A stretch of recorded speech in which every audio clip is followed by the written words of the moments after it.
Welcome back to this inauguration edition of Hannity. It is a segment that everybody's talking about. Last Friday night, we introduced to you the world champion shooter, Jessie Duff, when she demonstrated right here on this program the difference between various guns.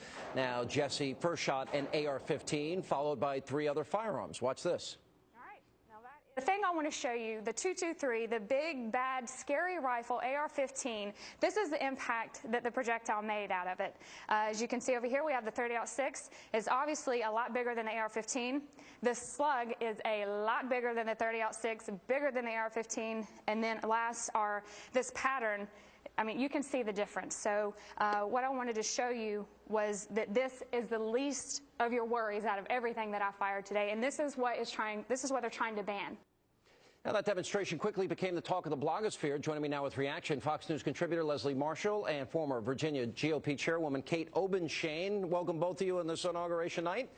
Thanks so much. Hi. I'm glad I'm not the president. Not that anyone would ever vote for me, but I would not want to have to dance in public like that. And I give the president and first lady. I can't believe you didn't dance at your own wedding. I didn't That's wrong. No, I didn't. It's not wrong. I don't like it's to wrong. dance. I can't dance. Sorry. See, it's humiliating. It's all right, now my wife's going to be rolling her eyes at home. All right, you know, Leslie, look at this. You got the bullets. We'll show it again. The AR-15, 30-06, and you got a slug, and the slug with pellets. You see the difference in terms of the damage. It is a distinct difference. The bigger holes by the shotgun and the 30-06, they're not banned. But the AR-15, that's the big, bad, evil rifle they want to ban. Now, does that make sense to you? Well, it does make sense to me for 2 reasons. One, I think actually we should thank Jessie for all the other guns that we liberal Democrats need to put on that list. We thank you for that. Oh, but the okay, reason, so you're going to use it to ban everything. all joking aside, all joking aside, you know, when you look at the aftermath of Newtown, when we look at what happened in Aurora, and just over the weekend in Albuquerque, that was the rifle used. Now, again, it's not just the gun, it's the gun in the wrong hands. Remember, the NRA doesn't want the guns banned, but at the same time, they don't want background checks at gun shows. How do you keep these out of the hands of people who are possibly mentally unfit or violent? There is nothing in these new laws, Kate, that is going to prevent, which we all want, another tragedy. But there's a lot of movement, a lot of hysteria, a lot of anti-gun rhetoric.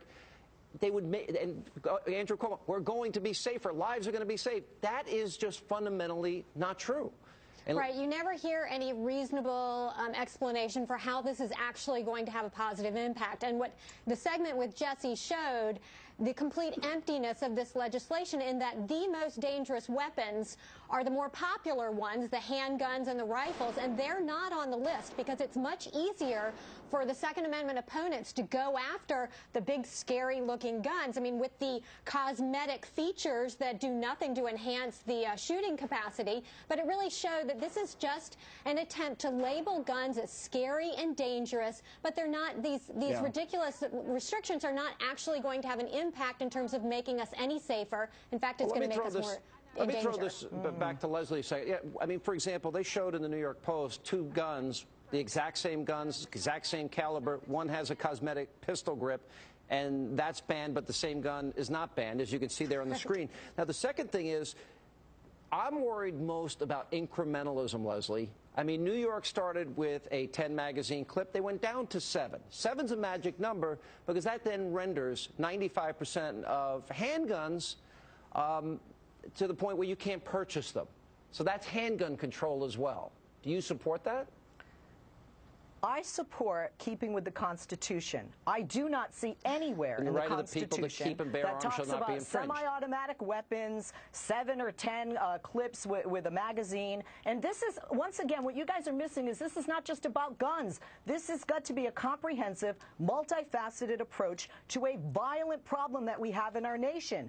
We have people dying not just because of the guns. It's not just about the guns. That's what the NRA wants to highlight, and that's what we're talking about, the guns. But there's a lot more to it, guys. I mean, you know, the parents are the people being responsible gun owners. Leslie, I'll throw this to Kate. In the case of New York now, they are banning law-abiding citizens in a very dangerous city from having the ability to buy a semi-automatic pistol to protect themselves and their family.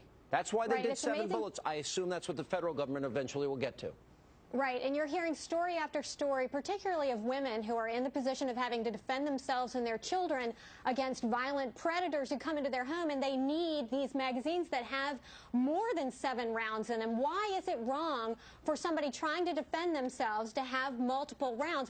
What is the magic number with 7? And I think one of the great things about the segment the other night was showing how effective women are, Sean, in really getting this message out there and conveying to people that it's an issue that affects all Americans, not just hunters, but people who are concerned about self-defense. All right, guys, thanks very much.